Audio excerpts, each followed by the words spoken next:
The camera pans through a quiet school hallway, lockers lined up on both sides. The sound of shoes squeaking fades as a girl's shadow appears, small, nervous, carrying a worn backpack. The crowd parts, whispers start. Then suddenly, a loud crash. Her books scatter across the floor. Laughter echoes, "Hey! Watch where you're going, new girl." A tall boy kicks her notebook away. His friends snicker. The girl doesn't reply, she simply bends down, calmly picking up her things, her eyes cold but steady. No one knows her name yet. No one knows her past, but they're about to find out, because the girl they just mocked is not the kind of person who breaks. She's the kind who rises, and when she does, the whole school will remember her name. The new girl's name was Emily Carter. She just transferred to Ridgewood High after moving from another city with her mother. Her dad had passed away in the military 2 years ago, a brave soldier who always told her, "Courage isn't about not being scared, it's about standing tall when everyone else runs." Emily lived by those words, but in this new school, courage was tested in ways she never expected. From the first day, she could feel the eyes. The judgment. She dressed differently, simple jeans, a hoodie, and old sneakers. She didn't care much for trends or gossip. But in a school ruled by people like Zach Coleman, that made her a target. Zach wasn't just any bully. He was the self-proclaimed king of Ridgewood High, loud, arrogant, and backed by a gang of followers who did whatever he said. His favorite hobby? Picking on anyone who didn't fit in, and today, Emily became his new target. During lunch, as she quietly ate alone, Zach and his crew walked by her table. "Yo, new girl," Zach smirked, "you lost or something?" "This is our table." Emily looked up, calm. "There are 20 tables here. You can take another one." That made his friends laugh, but not in a good way. Zach's face tightened. He didn't like being talked back to. He picked up her lunch tray and dumped it onto the floor. The cafeteria went silent. Emily stood, fists trembling, not with fear, but restraint. Her father's voice echoed in her mind, "Never start the fight. But if they start it, you finish it." She bent down, picked up her tray, and without a word, walked out of the cafeteria. But Zach wasn't done.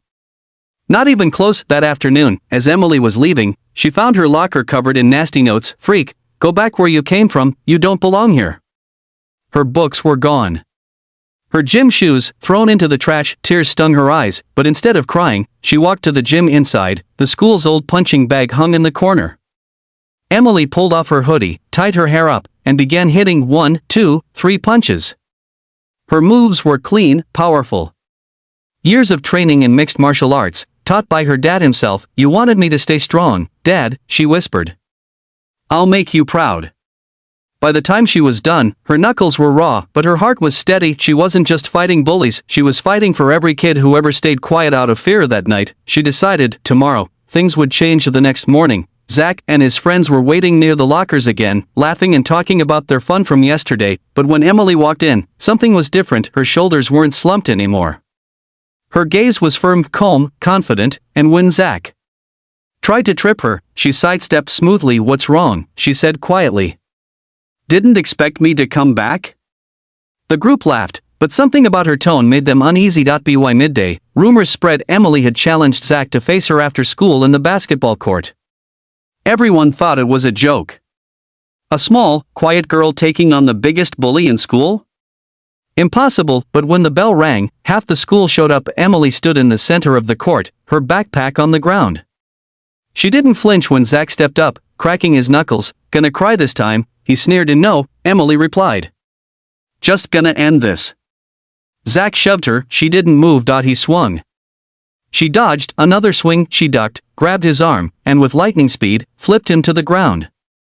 The crowd gasped. Zach groaned, clutching his shoulder. He scrambled up and charged again, but this time, Emily blocked, twisted, and with one swift kick, sent him stumbling back. The court fell silent. The bully everyone feared was now on his knees. Emily didn't smile. She didn't gloat, she simply said, "You hurt people because you think it makes you strong. But real strength is protecting others, not breaking them." Then she walked away, leaving everyone stunned. From that day forward, things changed at Ridgewood High. The same people who laughed at her now admired her.